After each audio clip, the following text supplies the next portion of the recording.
हमने पढ़नी है केमिस्ट्री 9th क्लास की चैप्टर नंबर 2 लेक्चर नंबर 5। आज का हमारा टॉपिक है इलेक्ट्रॉनिक कॉन्फ़िगरेशन। इलेक्ट्रॉनिक कॉन्फ़िगरेशन क्या है, इलेक्ट्रॉनिक कॉन्फ़िगरेशन में क्या होता है, ये हमने इस टॉपिक के अंदर पढ़ना है। हम किसी एटम के इलेक्ट्रॉनिक कॉन्फ़िगरेशन देखने से पहले हम एटम के बारे में डिस्कस करेंगे। एटम क्या है, उसके शेल,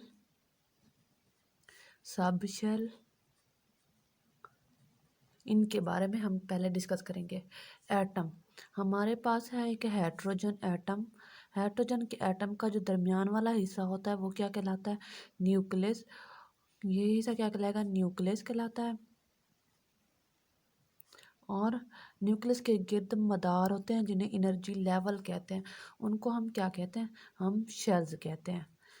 आगे समझ, जो न्यूक्लियस के गिर्द जहाँ पे इलेक्ट्रॉन गर्दिश करते हैं उनको क्या कहते हैं, शेल्स। अब एटम जो है ना सब एटॉमिक पार्टिकल से बना हुआ है। वो कौन से हैं, वो इलेक्ट्रॉन, प्रोटॉन और न्यूट्रॉन। प्रोटॉन के ऊपर कौन सा चार्ज होता है, पॉजिटिव। इलेक्ट्रॉन के ऊपर कौन सा चार्ज होता है, नेगेटिव। प्रोटॉन कहाँ पे पाए जाते हैं, प्रोटॉन पाए जाते हैं एटम के न्यूक्लियस में, प्रोटॉन होते हैं। और न्यूट्रॉन भी एटम के न्यूक्लियस में होते हैं। जबकि इलेक्ट्रॉन कहाँ पे होते हैं, एटम के न्यूक्लियस के गिर्द गर्दिश करते रहते हैं। एटम जो है ना वो स्मॉलेस्ट पार्टिकल से मिलकर बना होता है। वो कौन से, इलेक्ट्रॉन, प्रोटॉन और न्यूट्रॉन। इलेक्ट्रॉन के ऊपर नेगेटिव चार्ज, प्रोटॉन के ऊपर पॉजिटिव चार्ज, न्यूट्रॉन के ऊपर कोई चार्ज नहीं होता, ये न्यूट्रल होता है। इलेक्ट्रॉन एनर्जी लेवल में जो न्यूक्लियस के गिर्द गर्दिश करते रहते हैं। और जबकि प्रोटॉन, एटम के न्यूक्लियस में प्रोटॉन और न्यूट्रॉन पाए जाते हैं। अब बात करनी है शेल्स। हमने अभी बात की है कि इलेक्ट्रॉन जो होते हैं न्यूक्लियस के गिर्द गर्दिश करते रहते हैं एनर्जी लेवल में, उनको क्या कहते हैं, शेल्स कहते हैं। इनको हम शेल्स भी कहते हैं, एनर्जी लेवल भी कहते हैं। अब हर एटम के जो न्यूक्लियस, अब हमारे पास हर एटम के न्यूक्लियस के गिर्द जो मदार हैं जैसे शेल्स हैं, उसके हर शेल्स की एनर्जी फिक्स होती है। एनर्जी लेवल में एनर्जी फिक्स होती है। अगर हमारे पास हाइड्रोजन है, हाइड्रोजन का फर्स्ट मदार है, इसके अंदर इलेक्ट्रॉन गर्दिश कर रहा है, तो इसका एनर्जी लेवल जो एक फर्स्ट इलेक्ट्रॉन जो पहले मदार में गर्दिश कर रहा है, पहले शेल में गर्दिश कर रहा है, तो उसका एनर्जी भी उसकी पहले मदार के मुताबिक होगी। इसी तरह हमारे पास कोई और इलेक्ट्रॉन है, वो सेकंड मदार में गर्दिश कर रहा है, सेकंड शेल्स में गर्दिश कर रहा है, तो उसकी एनर्जी भी उसके बाद अगर हमारा शेल है फर्स्ट, पहला शेल है, तो हमारे पहले शेल के अंदर जितने भी इलेक्ट्रॉन हैं पहले शेल के अंदर, उनकी एनर्जी पहले शेल के मुताबिक। अगर सेकंड शेल के अंदर कोई इलेक्ट्रॉन है तो उसकी एनर्जी सेकंड शेल के मुताबिक। थर्ड शेल में कोई इलेक्ट्रॉन है तो उसकी एनर्जी थर्ड शेल के मुताबिक होगी। 4 इलेक्ट्रॉन है तो उसकी एनर्जी फोर फोर शेल के अंदर इलेक्ट्रॉन है तो उसकी एनर्जी 4 शेल के मुताबिक होगी। अब हमारा जो शेल होता है, पहला शेल, उसको हम के से ज़ाहिर करते हैं, दूसरा होता है उसको एल से ज़ाहिर करते हैं, तीसरा है उसको एम से, चौथा है उसको एन से। अब हम किस तरह कहेंगे कि अब एन क्या है, एन है नंबर्स ऑफ शेल। पहला शेल जैसे दूसरा शेल, तीसरा शेल, चौथा शेल। हमने किस तरह हम देखना है कि पहले के शेल के अंदर कितने इलेक्ट्रॉन है, एल के अंदर कितने हैं, एम के अंदर कितने हैं, एन के अंदर कितने इलेक्ट्रॉन है, अप टू सो ऑन।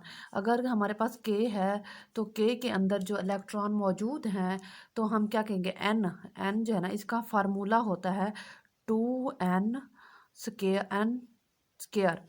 अब हमारे पास कोई शेल है, पहला शेल है के, फर्ज करो, तो हमारे पास 2, एन की जगह पे हम 1 लिखेंगे क्योंकि एन की वैल्यू 1 है, क्योंकि पहला शेल है तो उसका हम स्केयर लेंगे। स्केयर लेने के बाद एक का जो स्केयर लेते हैं वो कितना बनेगा, एक की एक ज़र्ब 2। तो क्या बनेगा, हमारा फर्स्ट शेल के अंदर कितने इलेक्ट्रॉन आएंगे, 2। मतलब क्या है कि ये हमने फार्मूले के मुताबिक निकाला है कि फर्स्ट शेल के अंदर कितने इलेक्ट्रॉन आते हैं, 2 इलेक्ट्रॉन आते हैं।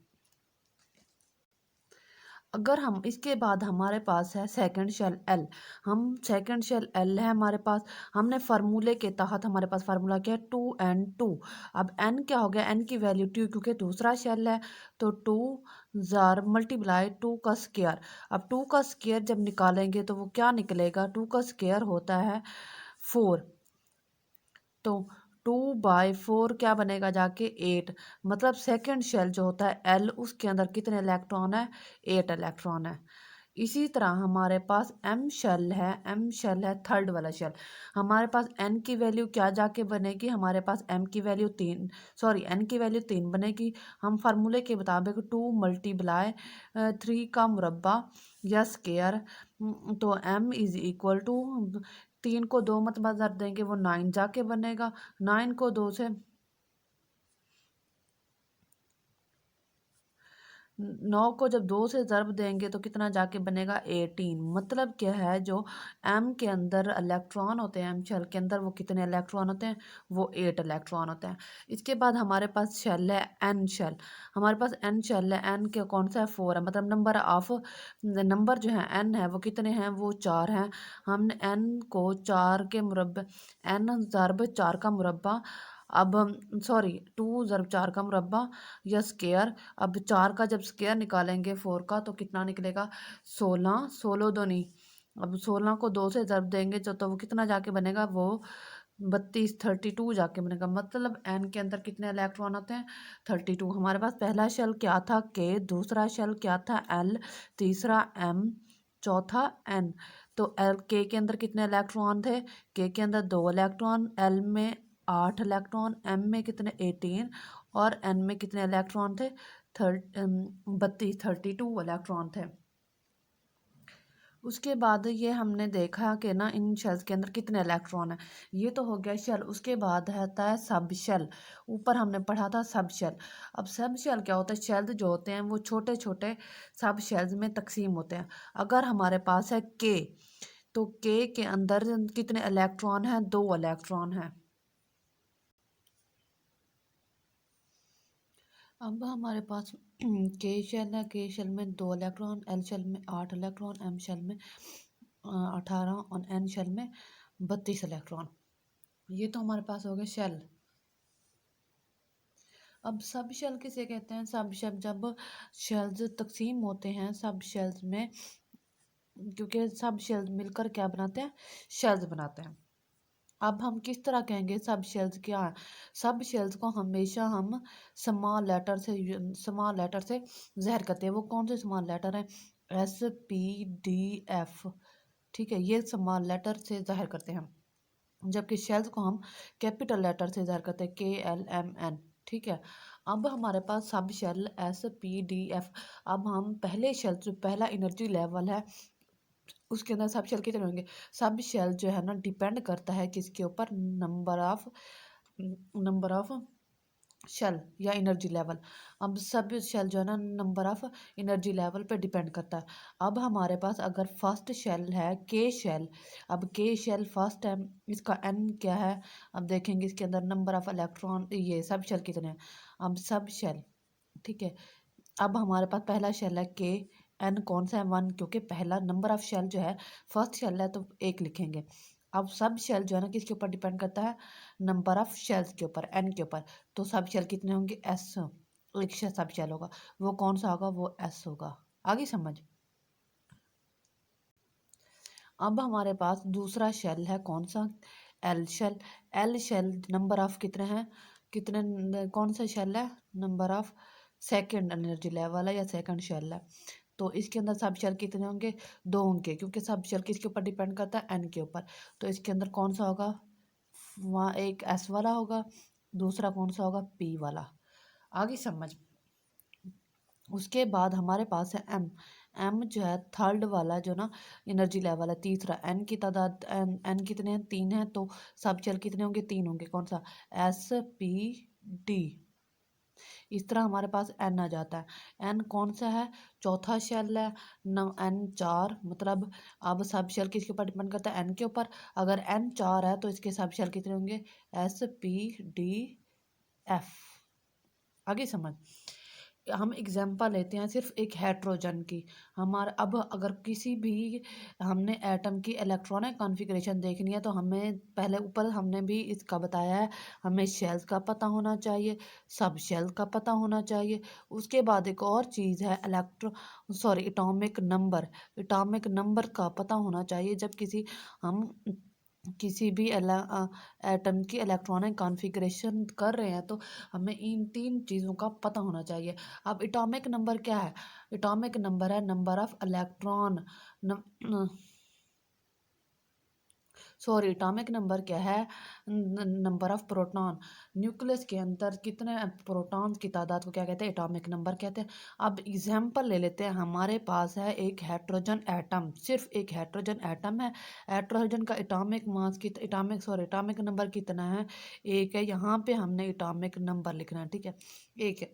तो इसकी इलेक्ट्रॉनिक कॉन्फ़िगरेशन किस तरह होगी? क्योंकि एक प्रोटॉन है इसके अंदर, एक इलेक्ट्रॉन है, तो जब इसके अंदर शेल भी एक बनेगा, जब शेल एक बनेगा मतलब एन एक है, तो इसका सब सब भी एक होगा। वो कौन सा होगा? वो एस होगा, 1s1। आगे समझ। अब अगर हम इस यहाँ पे देखते हैं, हमारे पास कोई एटम है, जिस तरह हमारे पास हीलियम है, हीलियम एटम है, इसका एटॉमिक नंबर कितना है? इसका एटॉमिक नंबर 2 है। अब इसके अंदर हीलियम का जो एटॉमिक नंबर 2 है, इसके अंदर इलेक्ट्रॉन और प्रोटॉन की तादाद कितनी है? 2 है। अब हीलियम के इलेक्ट्रॉन, इसके अंदर जब इलेक्ट्रॉन की तादाद 2 है तो मतलब फर्स्ट कौन सा शेल बनेगा? इसके अंदर के शेल बनेगा। के के अंदर 2 इलेक्ट्रॉन होते हैं। के सब शेल कितने हैं? के का सब शेल हमने ऊपर भी पढ़े हैं, के का जो सब शेल होता है वो एक होता है, एस वाला। तो मतलब हीलियम के कितने? इसके आएगा 1s2। आगे समझ। एस के अंदर हमेशा 2 इलेक्ट्रॉन आते हैं, और इधर पी, एस के अंदर 2, पी के अंदर 6, और इसी तरह हम बढ़ते जाते हैं, ठीक है। हमारे पास इसके अलावा और एलिमेंट है हमारे पास, लिथियम, जिस तरह, सॉरी लिथियम नहीं करते, ऑक्सीजन करते हैं। ऑक्सीजन है हमारे पास। ऑक्सीजन का एटॉमिक नंबर है 8, और इसके इलेक्ट्रॉनिक एटॉमिक नंबर जब 8 है तो इसके अंदर कौन सा शेल बनेगा? इसके अंदर सेकंड शेल बनेगा। कितने शेल बनेंगे? 2 शेल बनेंगे। पहले शेल में 2 इलेक्ट्रॉन आएंगे, दूसरे में कितने आएंगे? 6 इलेक्ट्रॉन आएंगे, तो 8 बनेंगे। तो पहले शेल के कितने सब शेल हैं? एक शेल है, तो कौन बनेगा? 1s2। अब सेकंड का देखते हैं। सेकंड के अंदर 6 इलेक्ट्रॉन थे, बचे थे ना। सेकंड शेल के कितने सब शेल हैं? 2 सब शेल हैं। तो 2s2, क्योंकि एस के अंदर हमेशा 2 इलेक्ट्रॉन होते हैं, पी के अंदर कितने आते हैं? 6 आते हैं। तो इसका एटॉमिक नंबर 8 है, तो हमने कितने इलेक्ट्रॉन? 4 तो आ गए, तो 4 इलेक्ट्रॉन पे थे, 2p4। ये 2 किस चीज़ को जाहिर कर रहा है? ये जाहिर कर रहा है कौन से शेल्स के सब शेल हैं, उसको जाहिर कर रहा है। उसके बाद हमारे पास एक इलेक्ट्रॉन है ऑर्गॉन। ऑर्गॉन है। ऑर्गॉन का एटॉमिक नंबर है 18। 18 एटॉमिक नंबर है। अब इसके अंदर हम देखें कितने शेल बनेंगे। इसके अंदर 3 शेल बनेंगे, पहले में 2, दूसरे में 8, तीसरे में 18 होते हैं इलेक्ट्रॉन। अब पहले में 2 आ जाएंगे, तीसरे में, दूसरे में कितने? 8 आ जाएंगे। 8 और 2 10 होते हैं, बाकी 8 बचेंगे, वो तीसरे शेल एम में आ जाएंगे, ठीक है। अब पहले शेल के कितने होते हैं? सब शेल, एक सब शेल होता है, वो होता है 1s2। सेकंड के सब शेल कितने होते हैं? 2 सब शेल होते हैं, 2s2, क्योंकि एस के अंदर 2 आ जाते हैं। सेकंड के सब शेल के अंदर 2p के अंदर हमेशा 6 आते हैं। उसके बाद ये 6 और 2 8, 8 और 2 10 बन गया, हमारे पास 18 है। तो तीसरा शेल बनेगा। तीसरे शेल के अंदर कितने आते थे? 8 इलेक्ट्रॉन आते थे। 3s2, 10 और 2 12, हमारे पास कितने बच जाएंगे? बाकी 6 बच जाएंगे, तो 3p6 आ जाएगा। इस तरह हमारी इलेक्ट्रॉनिक कॉन्फ़िगरेशन हमने किसी एटम की करनी है। अब अगर हमारे पास कोई मतलब कोई आयन्स है, जिस तरह क्लोरीन, क्लोरीन के ऊपर नेगेटिव चार्ज है, सॉरी, क्लोरीन के ऊपर नेगेटिव चार्ज है। क्लोरीन का एटॉमिक नंबर होता है 17। 17 के अंदर क्योंकि माइनस है तो एक जमा हो रहा है, तो एक इलेक्ट्रॉन जब प्रोटॉन जमा करेंगे तो कितना बनेगा? 18। अब 18 की काउंट करें। पहले शेल के अंदर 2 इलेक्ट्रॉन, तीसरे में कितने? एम शेल में कितने?